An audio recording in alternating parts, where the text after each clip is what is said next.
Hello, everybody, and welcome back into another episode of The Cycle. I am your host today, Mike Maher, and I am joined by not Ryan Wormley, but Kelly Kirby. And Kelly, how are you doing today? I'm doing pretty well. I think the last time that we did this was when I podcasted from heaven. So I upgraded. I upgraded for today. So I'm excited to be back. You have the Betting Pros backdrop. You have for people watching on YouTube, she has very fun red glasses that match her Cubs jacket. Much more stylish than the guy wearing a black shirt with a navy blue hat. But I've been told that navy blue and black, you can do that now. It's not like it's no longer like a fashion no. You're allowed to do it. So I take full advantage and do it all the time. Absolutely. All right. So you all have the pleasure of having me host today, and everyone knows how wonderful and energetic a host I am. And so let's get right into it. And let's do this first segment. For people who are new to it or people coming back, the cycle used to be like one long video, but now it's split into threes. And so you're going to kind of like have them released over the weekend on both audio and video. So you can get them in kind of like smaller, more digestible segments for the in-season version, which we think works well. In this first segment, we're going to do rounding the bases. And up first, I have a couple of players I wanted to talk about that I put in there. And the first note I put in there that you seem like you might have some thoughts on is Sandy Alcantara cooked? Because I know I recently wrote him up as a buy low. And since then, things have not gone well. They've actually gone even worse. And it's concerning, I would say. But what's your concern level? And I would send the question to you: is Sandy Alcantara cooked, or is he still a buy low?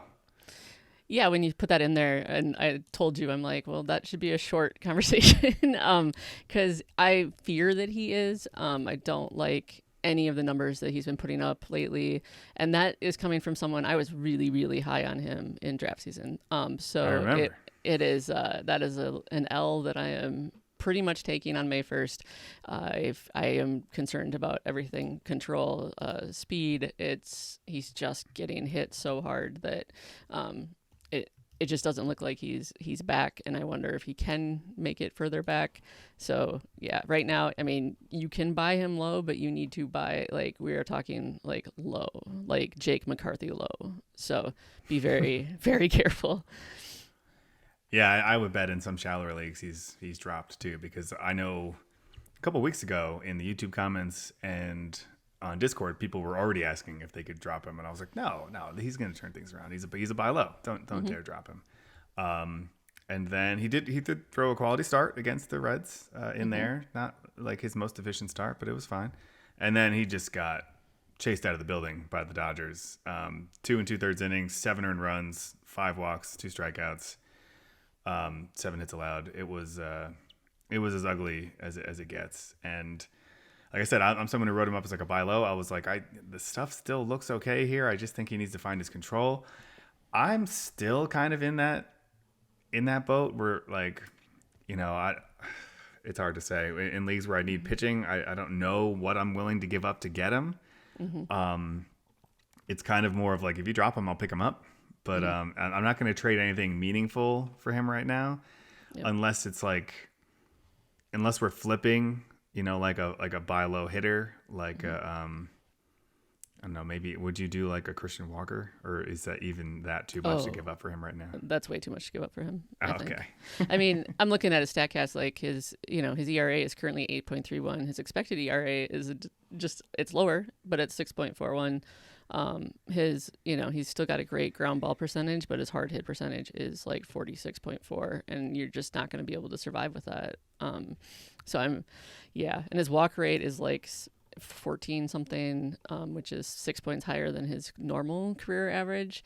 And if you're giving up walks and letting everybody hit the ball freaking hard off you, like where's that going to go? No, not Christian Walker. Joey P would be yelling at you at this point.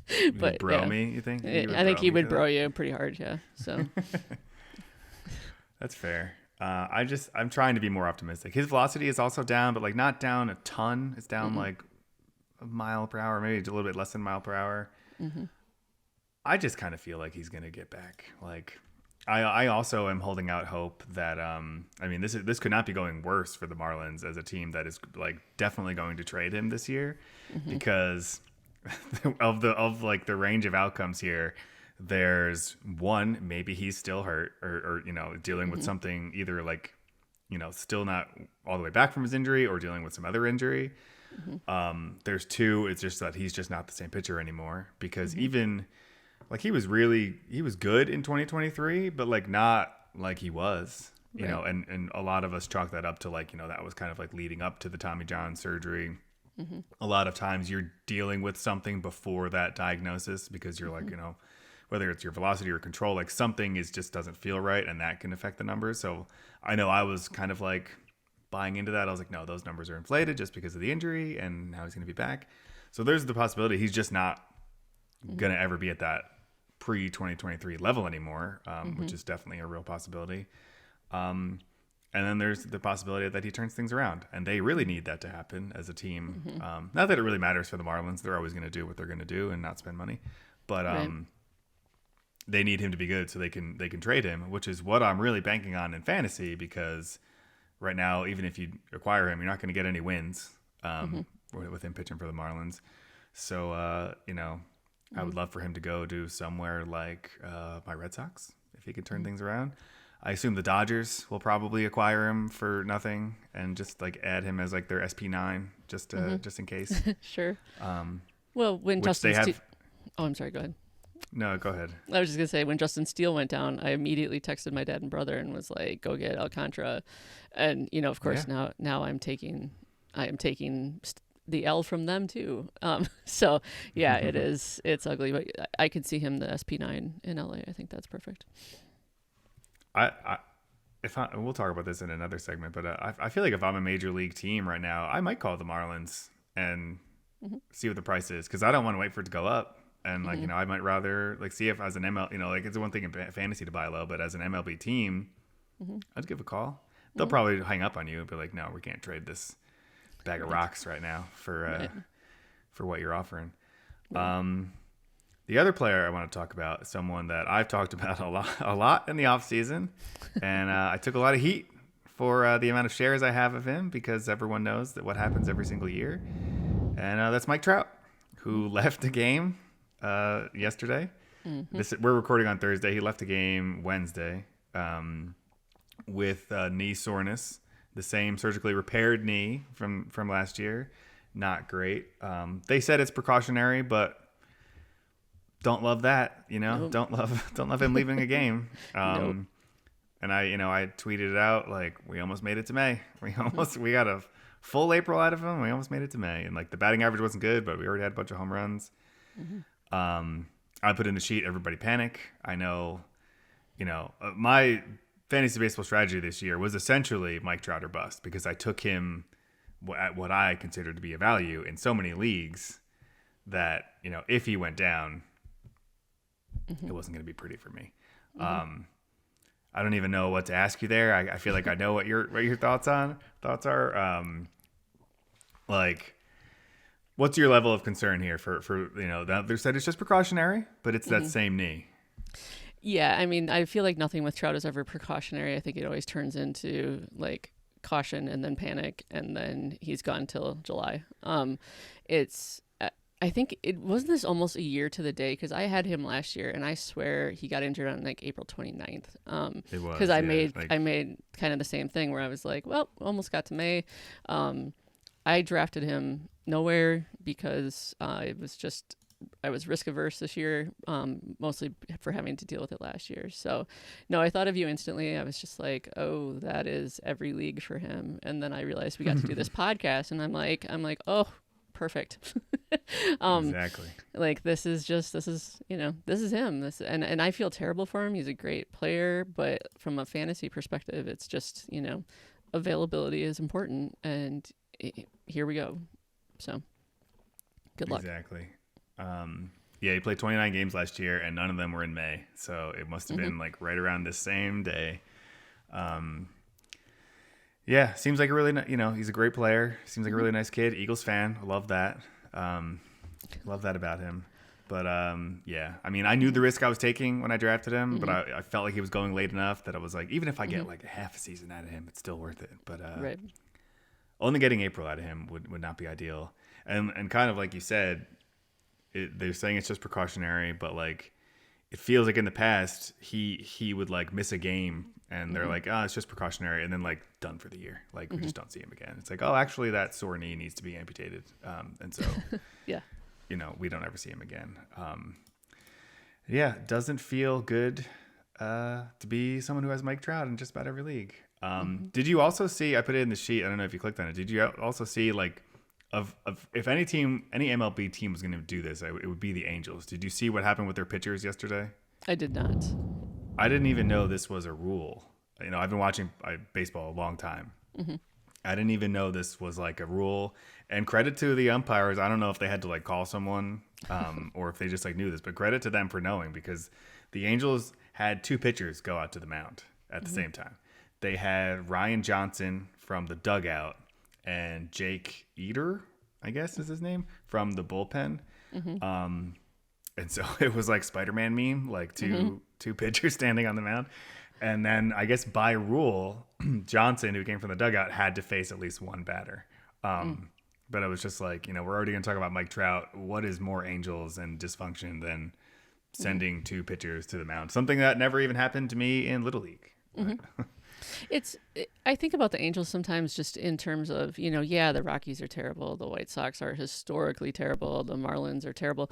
But you look at the Angels and it's just always that question of like the talent is occasionally there, and has been there kind of consistently, and just nothing. And weird stuff like this happens to them. And you're just kind of, it amazes me, I guess. And for them to be, down the road from the Dodgers, I'm kind of like, you could just copy that, but obviously they're not going to do that. So yeah, it's very that is a very Angels thing, because it's just weird, not dumb, just weird. So yeah, and they're just this organization where it just like never goes well, and they're not even one of those organizations that's extremely cheap. They're not like the Marlins. Like they spend money, they just spend it poorly. Right. They spend. I mean, the Rendon contract alone, you just kind of look at it going, they went after talent. They just never bothered to ask if he liked baseball. So yeah, that seems like an important part of the interview, because it seems like the answer is no, and he basically said no. But like the Angels, if you are struggling with your lineup decisions, consider the FantasyPros lineup assistant, where our lineup assistant recommends optimal lineups and suggestions to maximize your team's performance each day or week. Just sync your league for tailored guidance based on your roster and league settings. And you can download the FantasyPros My Playbook app or visit fantasypros.com/MLBMyPlaybook to set your winning lineup today. And I know I use it a lot, just like I use the Draft Wizard in draft season. I really enjoy the one thing, since I'm in like 8 or 9 leagues this year, one thing I really enjoy about it is if there's like a new player that's going to be available on waivers, whether it's like a prospect or someone I want to add, I have like a couple daily leagues where I can just go and see if he's available real quick, but I can just go and like put his name, type his name into FantasyPros and pull up all my leagues and see like, okay, he's a free agent in this league. I have him in this league already. Another team has him in this league. And so that's a really cool feature that I feel like we should promote more, because I find it very cool. Yeah, for sure. I have a couple leagues that are on platforms that can't sync yet, and one of them I'm just like, can we just please move this to Yahoo so I can just go in every day and be like, lineup set, thank you. It just makes everything so much easier if you play in more than one league. So, what platform is that? Oh, Fantrax. Oh, you can't sync, right? We can't do lineup assistant with Fantrax yet. So. But you can still, you can still see the. You can still see it. It's just, I mean, I'm uber lazy. I want it to just do it for me, and there's a button in there that you can literally just hit, right? So, I mean, the lineup assistant's perfect. Do it. Yeah, I gotcha. Yeah, I thought you couldn't sync it all. No, you can sync it, because I have all my dynasty leagues are on Fantrax. Mostly because Sleeper refuses to add baseball. All right, second base here. We rounded first, rounded second. I put in pitcher returns here. And so a few of these pitchers have already returned and a few are returning soon. And so I'm going to kind of get your thoughts on them. I don't know if we need to rank them rest of season, but we can kind of gauge your interest on them rest of season. So I'll just run through the list and then I'll toss it to you. So Tony Gonsolin, top of the list because he returned last night for the Dodgers and looked really good. 6 shutout innings, 6 hits, 9 strikeouts. Exactly what you wanted from Tony Gonsolin. Lucas Giolito returned last night as well. He looked really, really good for 5 2/3 innings, and then really not great for 1/3 of an inning. It looked like he was also on his way to 6 shutout innings, and then he kind of got squeezed at one point, and then he walked. I forget who he walked. I'm forgetting now, but he basically walked one batter. I guess it was maybe George Springer, and then on an 0-2 count, he was trying to put Dalton Varsho away, and he had like pinpoint control all night. He was just like dotting his fastball, and the broadcast actually kind of jinxed him because I was watching the game and they were like, he hasn't even like missed with any of these changeups. He's really like getting it down and out of zone. And then it was like, boom, he tried throwing an 0-2 changeup. Like he didn't want to throw it in the zone, went right down the middle. That went for a 2-run home run. The next batter, Alejandro Kirk, who I believe you had in the leading off home run contest, also homered. And so he went from 6 shutout innings to 6 innings, 3 earned runs in a flash. And then also to add insult to injury, the Red Sox had a 6-0 lead that the bullpen then lost. And the Red Sox, not only did Giolito not get the win, but the Red Sox also ended up losing the game in extras. But still, despite all that stuff, a really exciting debut for Giolito, I thought. Not really sure what to expect from him coming out, but he looked pretty good. Tobias Myers has now been back for 2 starts. He's someone that I added in a bunch of leagues. Not a high ceiling, but someone who I feel just was solid last year, like much more solid than I anticipated.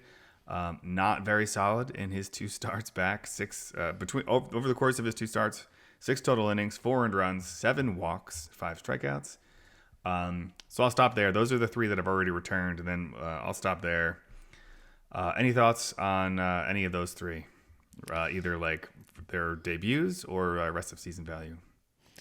I mean, I like Gonsolin, not for the strikeouts. I think that if he can just kind of keep doing that, the whip in the 1.0 to 1.15 range, I will take that because the win equity with the Dodgers is so high. Yep. But the warning obviously is like he's not going to strike out 9 guys every game. He's probably won't come close for the rest of the season unless he figured something out that we don't know about. But I laughed the Patriots Day when the Red Sox play, at 4:00 in the morning, because I feel like 3 years in a row, Giolito started that game, and like for the White Sox or for the Red Sox, and he was so bad when he pitches in the morning, and I just laughed because I was expecting him, but yeah, I mean he's a dangerous pitcher, I feel like, for fantasy because he's going to have games where he blows up, but he's one where that strikeout rate should stay, a strikeout per inning somewhere in there, which is good. And then with Myers, I have him in a couple leagues as well. You just sort of have to eat the whip he's going to give you because he's also going to strike out when he gets against teams that strike out at a high rate. He will get them, but he's also going to walk them. So I'm in order. I'm mostly like, I want Gonsolin. I think you have them in the right order. Gonsolin, Giolito, Myers in terms of interest. Yeah, that's where I would have him too. I added Gonsolin in a couple of leagues, mostly because in those leagues I flipped pitching depth for hitting, which I desperately needed. And I was like, I'll just figure out pitching going forward. Well, the ship's going down. We either got to start throwing some stuff overboard and change things up or we're going down. And so I was just like, I'm just going to stream pitchers like Giolito and Gonsolin and see how long I can turn this, steer the ship in the right direction. I'm interested in all of them rest of season. I'm not that excited about Myers right now based on the debut, but I'm hoping it's, just kind of like shaking the cobwebs off. So now for 3 pitchers whose returns are imminent, Ranger Suarez, who listeners of this show will recognize as the best pitcher in baseball, is set to return on Sunday, finally. For Phillies fans, you can only hope that means the end of Taijuan Walker, but with that contract they gave him, you never know. Brandon Woodruff is someone that I actually drafted him in a couple of leagues to stash him because I'm very excited about him. I didn't love what I read about him though, like in his most recent rehab outing when they said, all right, they want like one more rehab outing.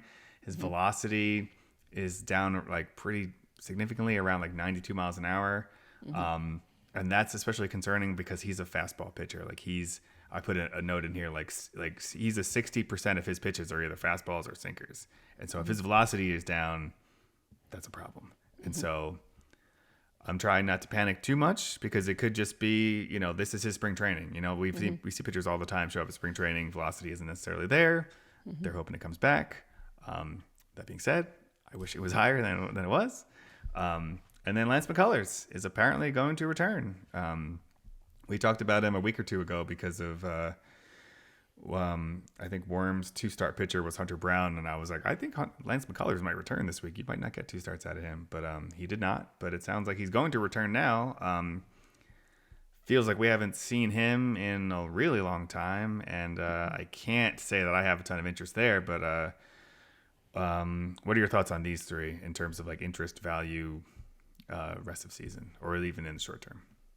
Yeah, I'm interested in Suarez, not because he's the best pitcher in baseball on the cycle, but just again, his numbers can be serviceable, right? Like at this point with injuries, he's one that I'm not necessarily afraid to pick up. I'm not excited to pick up, but I would have no problem getting him. Woodruff, I'm in the same boat as you. I drafted him a few different places, like with my last pick, just kind of let's see what we've got. And yeah, I'm kind of hoping he's like the anti-Sandy Alcantara, where Alcantara looked so good in spring training and then just everything went off. But what he's been dealing with is just it's a scary injury, and so the ability to come back from it, I have him, but I probably won't start him right away because I want to see what this is going to look like. And then I have no interest in McCullers. I pretty much have never had interest in McCullers. When his name was on here, I was just like, what is happening? What year is it? But now I get to text my friend Nick, and because he loves McCullers, so it'll be fun to talk to him today. So that's my interest in him, is getting to text my friend Nick. That's it. Well, at least you have a reason. I don't have any reasons to be interested, other than like maybe like a really deep dynasty league or somewhere where rosters are big and I can just kind of stash them and see what happens. But yeah, I don't have a ton of interest there. Even though which is like sad to say because he used to be a really good pitcher. It's just like impossible to know what to expect. And it's definitely not like there are some of these pitchers, whether it's like a young up and coming prospect or a veteran coming back. Sometimes I want to be early and let me get in there early, grab him a week early, stash him, and then put him out there for his first couple of starts and like see what happens. If it doesn't go well, I'll take the lump. He's someone I don't want to be early. Like I'm willing to be late on him. I'm willing to, if he comes out really good and looks really good, maybe I'll put in a bid and see how it goes. But like I won't be upset if I don't get him, and I'm not willing to take that initial risk of his first appearances back. Now, third base. I wanted to do. We've done this on the show in the past, but it felt like now that we're a month in, and we've seen some decent performances. We have a decent amount of data to look at for these players. I wanted to do real or not real, and I don't think it has to be necessarily black and white. Like this player is good, this player is bad. But just in terms of what they're doing right now, all of these players are off to really good starts. And I want to get your thoughts on if you think, let's say it's like a scale of real or not real. Like, is it more real or more not real as opposed to black and white? So the first player I wanted to put on there is someone that I just... I feel like I should have added him in more leagues early on because I just thought it was like, all right, he's going to do this for a week and then we won't see him again. He's been doing it for a month. Jorge Polanco looks really, really good and probably needs to be rostered everywhere, especially if he has, I don't know if he has third base eligibility everywhere or if that's just a Yahoo thing, but if he has third base eligibility, he definitely needs to be rostered. It might just be like second in other places. But really, really good. He's batting .384 with 9 home runs and a stolen base. and it kind of looks legit. It kind of looks like he's just kind of back, and maybe he's like healthy. What are your thoughts on Jorge Polanco, real or not real? I would say he's as close to fully real at this point as he's going to get, if that makes sense. Like, he's hanging out at an 11.3 strikeout rate. Can he keep that up? I have no idea. His career strikeout rate is like 19. And he was so bad last year. And I think like with the injuries and how the Mariners just had no offense, like, so I'm definitely intrigued. I wouldn't have any problem trading for him. And for sure, if he has third base eligibility, I would hold on to him. No problem. Cause yeah, I wonder. I think it's more real than not. I wonder if that's everywhere or a Yahoo thing where Yahoo gives everybody eligibility everywhere. I was interested to get your thoughts on this player because we talked about him maybe 2 weeks ago.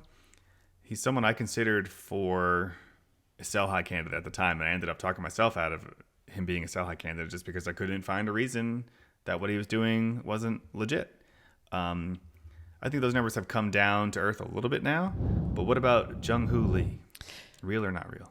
I think he's real, but I had the same feeling as you where I was like, I'm not sure about the power being real. So when he was really on that run, I thought, is he gonna slug 526 for the rest of the season? I don't think so.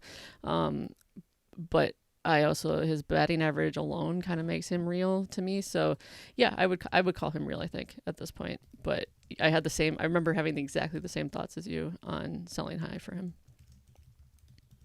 Yeah, I will say that when I looked at his StatCast page a couple weeks ago, it's still very red. It was like all red, and now some of that is kind of like scaled back down. So he seems to be slowing down a little bit. But yeah, I would lean like maybe right on the middle. The mean, median, whichever middle word you want to use, like of real or not real. He's right there in the middle. Now this other name is someone I definitely wanted to get your take on, especially as a Cubs fan, because I talked about him a little bit last week. I kind of stuck my nose up him a little bit, and so I'm going to see if you want to push back on Pete Crow-Armstrong or not real. I think Pete Crow-Armstrong is also sitting kind of in that median spot where, like, looking at his StatCast page, everything is just right in the center. So I feel like he has some value. He's got the speed, obviously. But it's not like if you can get something good for him, if someone is willing to buy high, I would be okay moving him at this point. As a Cubs fan, he's super fun. Obviously, I want him to keep doing what he's doing. But statistically speaking, I feel like there's going to be a drop. And if you want to get out, now is probably a good time. But if you do want to hold on for the stolen bases, I don't think he's going to hurt you. He's just not going to be doing this for the rest of the year. Yeah, I thought some of what he was doing was a little fluky. By the way, StatCats might be like $1 million idea, like just advanced metrics on cats and like their barrel rates and exit velocities. I know. Might be onto something there. What about Tyler Soderstrom? I love Soderstrom, so I'm going to say that he's real. Everyone keeps talking about trying to, sell him high, and I just don't know why you would. He's still playing in a minor league park. His xSlug is still at 568. So I'm fine holding on to him. I also don't think first base is all that deep power-wise anymore, so I don't know where else you're going to get him. So I have no problem. I would say that he is 90% real. Yeah, I just traded for him in one of our leagues. I want to say I flipped Freddie Peralta for him. I can't remember exactly. I think that was the deal. Freddie Peralta for Tyler Soderstrom. Also, I've been playing a lot of left field. Actually, watched him make a pretty nice play in left field last night. So outfield eligibility would also be helpful, especially in. I'm in a couple leagues where I kind of like. I have a bunch of first basemen, so I loaded up my like first base, corner infield, and utility spot. I could really use another outfielder, so I'm excited about that. What about we'll skip that name. What about Nick Pivetta? Yeah, I don't really believe in Pivetta. I've never really believed in him. So I would. Like me. Yeah, what he's doing is really great, and San Diego is a nice park to pitch in. But I think the wheels could come off on him, so I would put him below the median in terms of real, and if I had him, I would definitely be looking to see if I could flip him for something.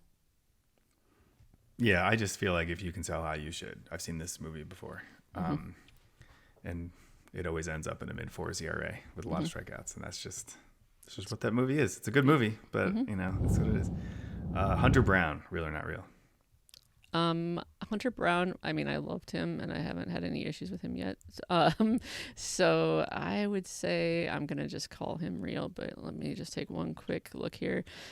Yeah, I think he's doing pretty much exactly what I thought he was going to do this year. And his ERA is a little low. It's going to bounce back up a little bit, but it's still under his expected is under 3. His strikeout rate is right in line with kind of where he normally is. And he's cut down the walks, which he did after May last year. And we talked about that. I mean, how many times did we talk about that on podcasts? Like after May 31st last year, he was phenomenal. And so I think he's just picked back up. So yeah, he's 100% real in my world. Yeah, I think so too. I think the second half of last year was the beginning of the breakout, and I think we're seeing the breakout now. And then Nick Lodolo. I like Lodolo. Do you like him, or do you like him? No, I just like him. Yeah. I mean, he's not one I'm gonna seek out, but if you have him, I'd hold on to him. Does that make sense? He's kind of in that middle range. I think he's good, but he's not something that unless I can get him for nothing, I'm not gonna search him out.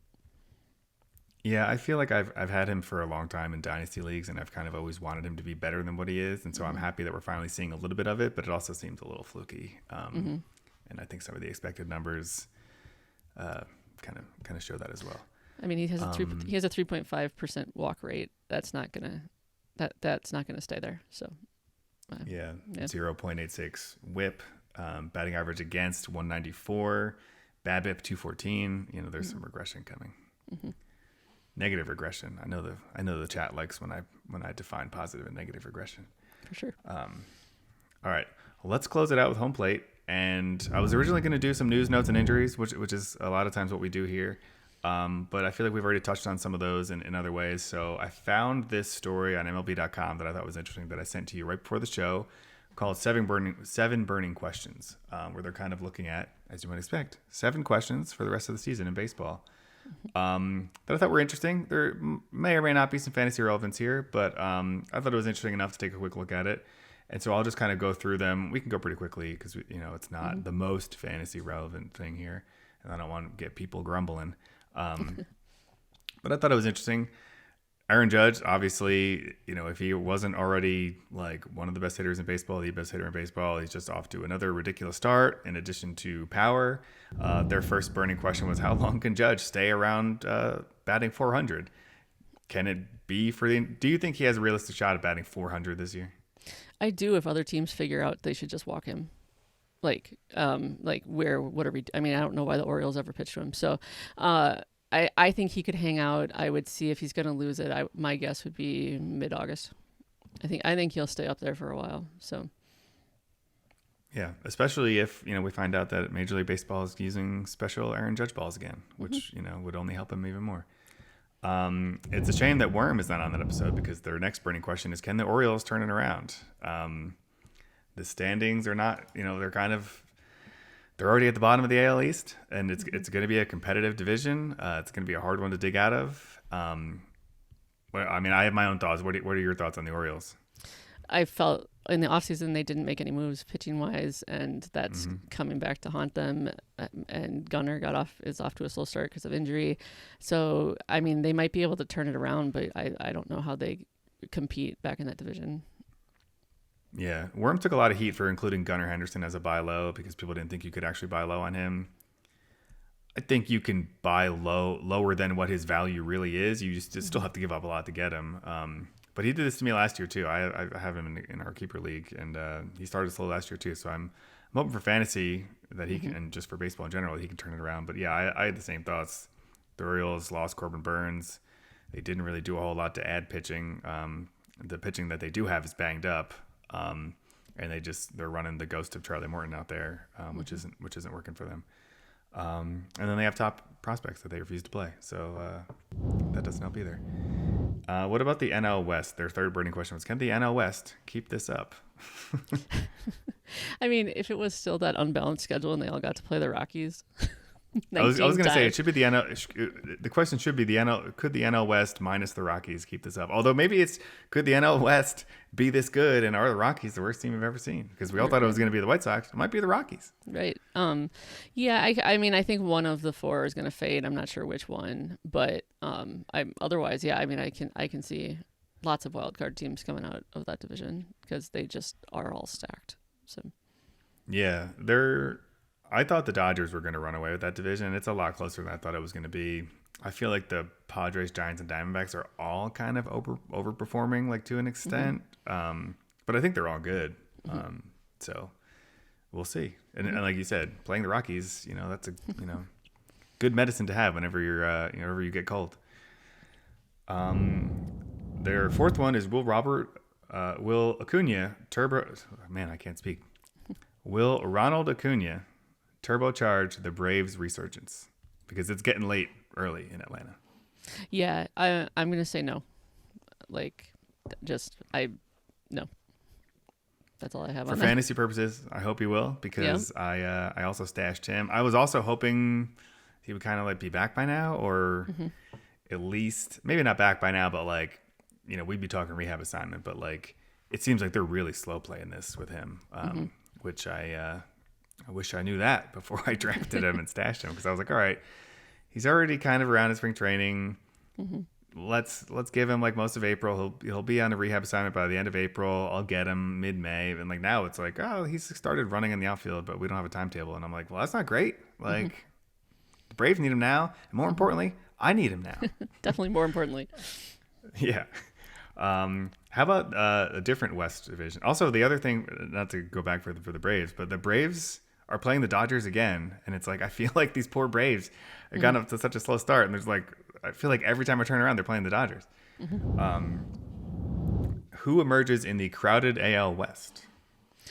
I mean, I can tell you I want it to be the Athletics, a lot. But I guess I would go with Houston, just because if Gilbert is out for a long period of time, then I think that really hurts Seattle's chances of being able to stay with them. And I'm just not a big Rangers believer, but they might they would give him a run. So I would go Astros, Rangers in that order.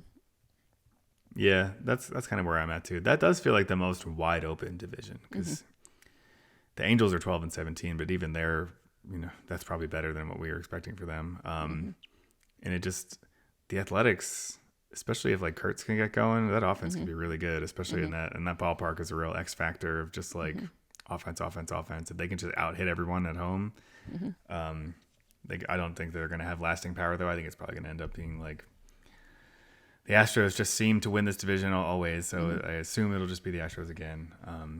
And if the Rangers lose DeGrom at some point, which we'll see, that would hurt them too. For sure.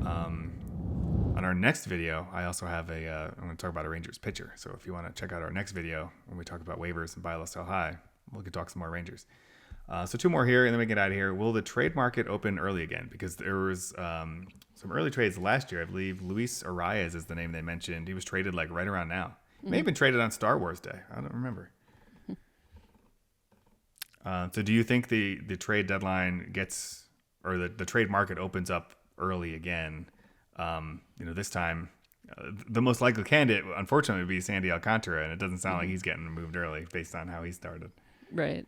Yeah, I mean, I think it depends on how much the Dodgers panic given their pitching situation. If they get to SP 15, 16, will they start to really kind of move things around? Cubs are in sort of the same boat where, I mean, their offense is fantastic. Their pitching is what should we do here? So I think it'll get going a little bit earlier, but I wouldn't look, I doubt as early as last year. I also confirmed it was Star Wars Day, May 4th. They traded. May the 4th be with you. Yeah, I think I'd look more June 1st. How about, will we see Ohtani pitch? This might be the most interesting one for fantasy. This is by far the most interesting one for fantasy. I mean, Judge is doing what Judge is doing. I just don't know. I don't know if it's the same question, right? How deep into their rotation are injuries going to go before they are like, okay, fine, we'll ramp him back up, because that's going to take a little bit of time. It's going to take, and it's just going to take some energy and focus away from his hitting, which has been so, like, this year it's been interesting, but like he's such a good player. So I would say no. I think they hold him and then give him the full year next year. That's my guess. Yeah, it's interesting because he started like ramping up and then they shut him down, and like now he's throwing bullpens again, and I'm like, what's going on here? Like, is he gonna pitch or not? I wonder if they're gonna kind of like save him until like getting ready for the playoffs, like like ramp him up at the end of the season, and then have him in the playoffs, because there were rumors that he could pitch in the playoffs last year, which I thought was ludicrous. Then again, Kodai Senga pitched in the playoffs last year, and that was a great idea. It really went well. Yes, for sure. Yeah, you really want to make your season debut in the playoffs. For sure. All right, we'll wrap it up there. We have a couple more segments to get to. If you enjoyed this, or even if you didn't, make sure you check out the next 2 videos of the cycle. The next one, as I mentioned, we're going to be talking waiver wire ads, buy low, sell high, and then some deep league targets as well. And then for the final video or audio, if you prefer these on audio, we're going to talk pitching streamers, 2-start pitchers, and pitchers to target for your leagues. And so for Kelly Kirby, I am Mike Maher, and thank you for stopping by.